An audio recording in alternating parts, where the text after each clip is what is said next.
सर्वांचंही कौतुक करायचं, म्हणजे कलाकारांचं तर आहेच, युगंधराचं तर आहेच, पण ज्या तन्मयतेने तुम्ही ऐकत होते त्याबद्दल तुमचं पण कौतुक करायचं. हे कुलकर्णी परिवार आणि त्यांचे सगळे आप्तेष्ट हे कलेचे भोगते आहेत, हे अगदी दिसून येतं. वेगळं सांगायची गरज लागत नाही. मला युगंधराचा थोडा मोठेपणा मुद्दाम सांगायचा आहे, कारण तिचा मोठेपणा हा आपला मोठेपणा आहे. ती मराठवाड्याची आहे, छत्रपती संभाजीनगरची आहे. तिला तिच्या जीवनातला पहिला पुरस्कार मिळाला, तो ती 4थीला असताना मिळाला आणि तो सरळ पंडित हृदयनाथ मंगेशकरांच्या हस्ते मिळाला. राज्यस्तरीय पुरस्कार मिळाला होता तिला 4थीला असताना. पुढे असे अनेक पुरस्कार मिळतच गेले. टीव्ही चॅनलवरती पण ती आली, लिटल सारेगामा चाम यासारख्या प्रोग्राम्स मध्ये. आणि पंजाब मध्ये एक खूप मोठी कॉम्पिटिशन होत असते, पूर्ण राज्यस्तरीय, त्या राष्ट्रीय स्तरीय, माफ करा, राष्ट्राच्या स्तरावरती तिथं तिचा प्रथम क्रमांक आला. आणि अशा अनेक तिथे ती जाते, जवळपास तिचा प्रथम क्रमांक गायनातला पक्का असतो. आणि सगळ्यात मोठा गौरव मला हा सांगायचा आहे की 26 जानेवारीला जे काही सांस्कृतिक कार्यक्रम दिल्लीला होतात, त्या सांस्कृतिक कार्यक्रमामध्ये रामावरचं गाणं गाण्यासाठी तिची निवड झाली. आणि तिने माननीय पंतप्रधान नरेंद्र मोदी यांच्या उपस्थितीत गाणं गायलं. ते मोदी साहेबांना खूप आवडलं. ते इतकं आवडलं की त्यांनीच सांगितलं की इसे जरा 4 दिवस दिल्लीत थांबवा, पुढे परीक्षा पे चर्चा नावाचा कार्यक्रम आहे, तिचं नियोजित जाणं रद्द करा आणि तिला थांबवा. तर हा मला वाटतं आपला सगळ्यांचा गौरव आहे की आपल्यातलीच आहे, छत्रपती संभाजीनगरला राहते आणि सुंदर असं योग आलाय. तुझं कौतुक करणारे, तुझं प्रेम करणारे सगळे रसिक समोर बसलेले आहेत. कार्यक्रमात पुढे जाऊया.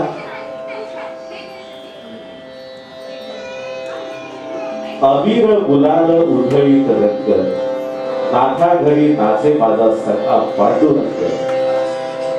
गजानन सरांचा आवाज.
तुझे कैसे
इतका सुंदर सूर लावतायत भगवंताला आळवण्यासाठी की विनोदरावांच्या 61च्या साठी ईश्वराने सुद्धा इथे येऊन बसावं, त्यांना आशीर्वाद द्यावेत, संगीताचा आनंद घ्यावा, एवढं सगळं सुंदर हे वातावरण फुललेलं आहे.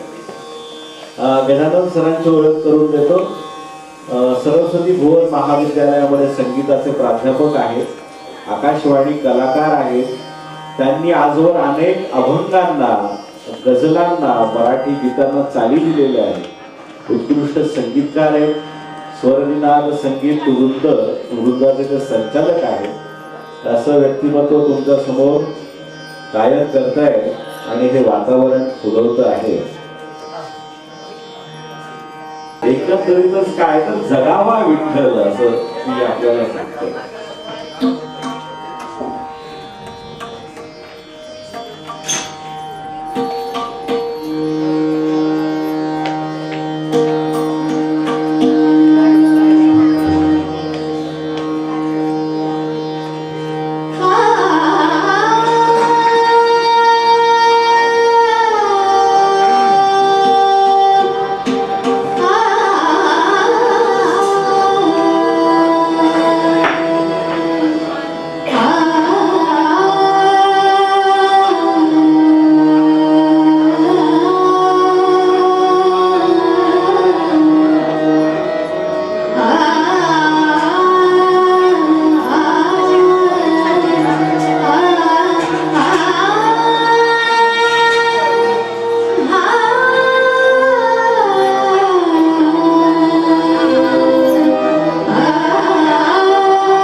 कथा आठवली ती अशी आहे, संत कबीर शेले विणायचे सगळ्यांना माहिती आहे.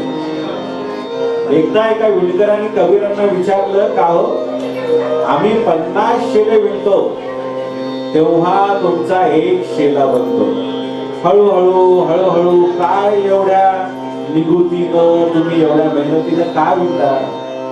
पटकन शेले विणायचे, बाजारात विकायचे, पैसे घ्यायचे, मोकळं व्हायचं म्हणाले. मग कबीर असं म्हणाले, बरं ठीक आहे, मला एक सांग, समोर रामाचं मंदिर आहे, मंदिरात मूर्ती आहे आणि तुला जर ऑर्डर मिळाली की त्या मंदिराच्या मूर्तीसाठी शेला विणायचा आहे, तर तू कोणता शेला देशील?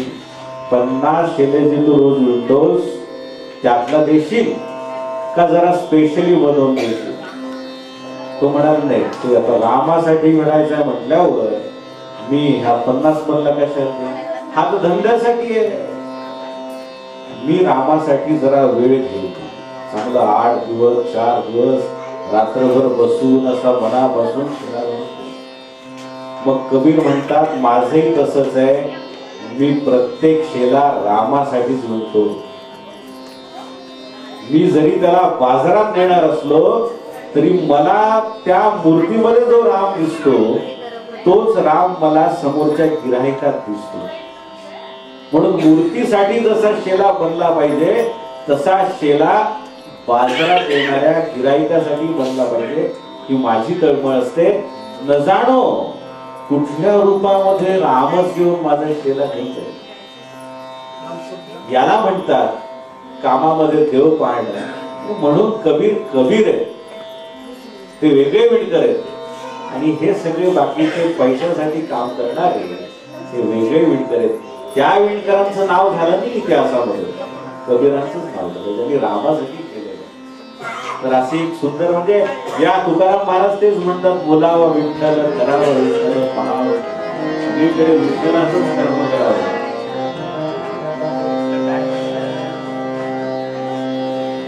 आता पटकन विचार,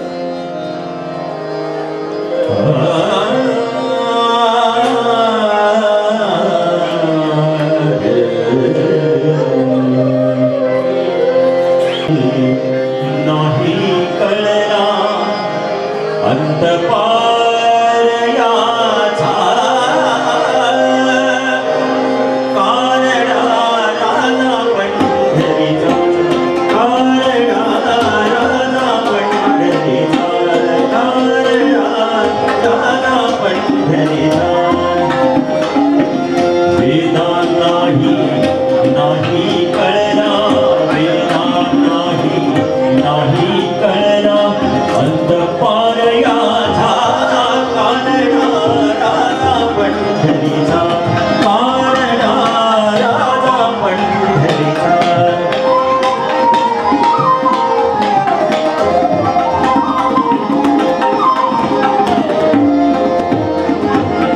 निराकार तू निर्गुण ईश्वर, निराकार तू निर्गुण ईश्वर, निराकार तू निर्गुण ईश्वर. कसा प्रकटला असा विठेवर, कसा प्रकटला असा विठेवर. उभय ठेवी रे हात कटेवर, उभय ठेवी रे हात कटीवर. उदळा चैतन्याचा, कारणा राजा पंढरीचा, कारणा.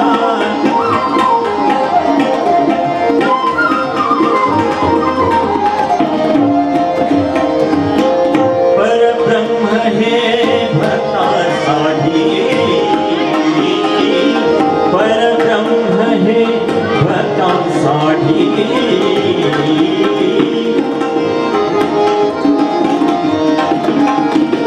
परब्रह्म हे भक्तांसाठी. उभे ठाकले भिडे पाठी, उभा राहिला भाव सावयव, उभा राहिला भाव सावयव. उदळ कुंडलिकाचा, कारणा राजा पंढरीचा,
नाश्ता झाला असेल पण राजा पंढरीचा जोरात आला पाहिजे. राजा पंढरीचा कानडा कानडा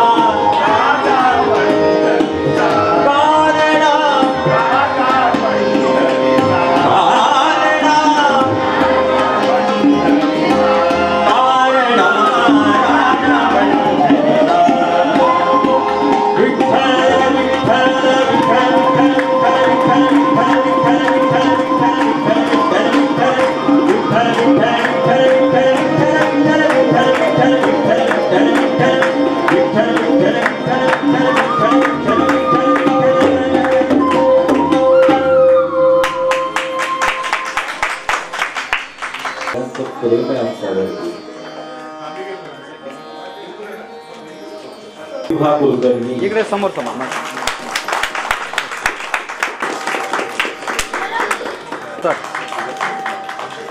अतुल आहेत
दादांच्या 61व्या दिनानिमित्त मला सुद्धा हा कार्यक्रम पाहिल्यानंतर माझ्या मनामध्ये एक भक्तिगीत जे आहे, मी काही असा गायक नाही, परंतु देवळामध्ये भजनामध्ये गावामध्ये भजन म्हणत असतो आणि मला भजनाची आवड आहे आणि त्यामुळं मला या ठिकाणी सरांनी केची सरांनी सुद्धा आणि निवेदकाने भावगीत म्हणण्यासाठी भक्तिगीत म्हणण्यासाठी परवानगी दिली त्याबद्दल त्यांचे सुद्धा मी या ठिकाणी आभार व्यक्त करतो आणि या ठिकाणी मी माझं टाळ बोले चिपळलेला हा जो अभंग आहे हा अभंग या ठिकाणी सुरू करतो.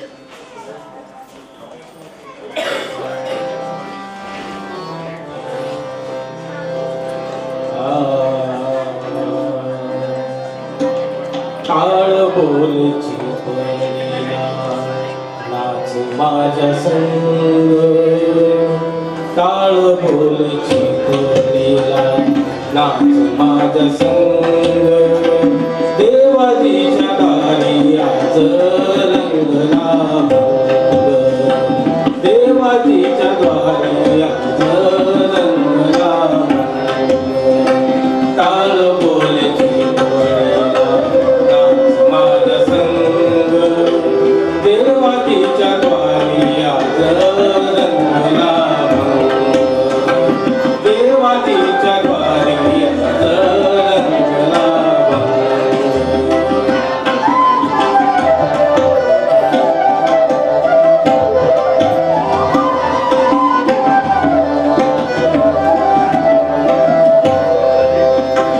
दरबारी आले रंग आणलाव, दरबारी आले रंग आणलाव, सारे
कौतुक आहे विरश्री ताईंचं फार सुंदर. मी वेदांत सरांना विनंती करेन की त्यांनी भैरवीनं या कार्यक्रमाचा संगीत कार्यक्रमाचा समारोप करावा. बाकी अभिष्ट चिंतन सोहळा तर पुढे चालूच राहणार आहे. या फक्त संगीताच्या कार्यक्रमाचा समारोप भैरवीनं होणार आहे.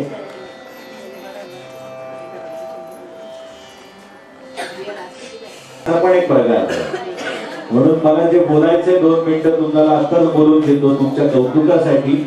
एक चारोळी आठवते, तुमच्यासारखे श्रोते असले की जिन्याखालच्या खोलीतही काश्मीर वाटतं. जिन्याखालची खोली जरा थंड असते बरं. तुमच्यासारखे श्रोते असले की जिन्याखालच्या खोलीतही काश्मीर वाटतं.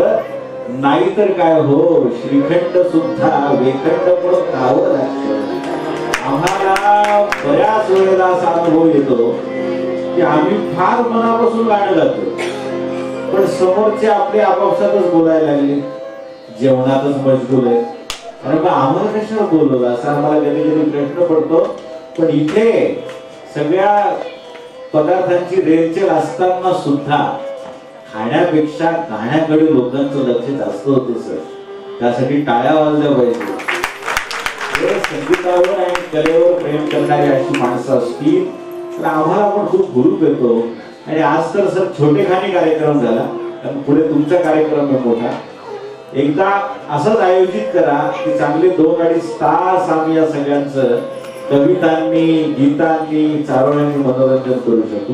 ही एक मला अनुरोध आहे माझा तुमच्याकडे. नक्की करा एखाद्या निमित्ताने, आम्हाला आवडेल.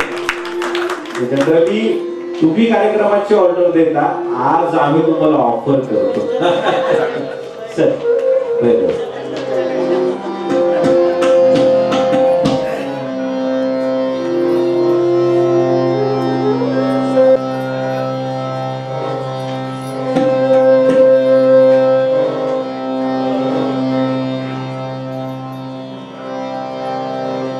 Ah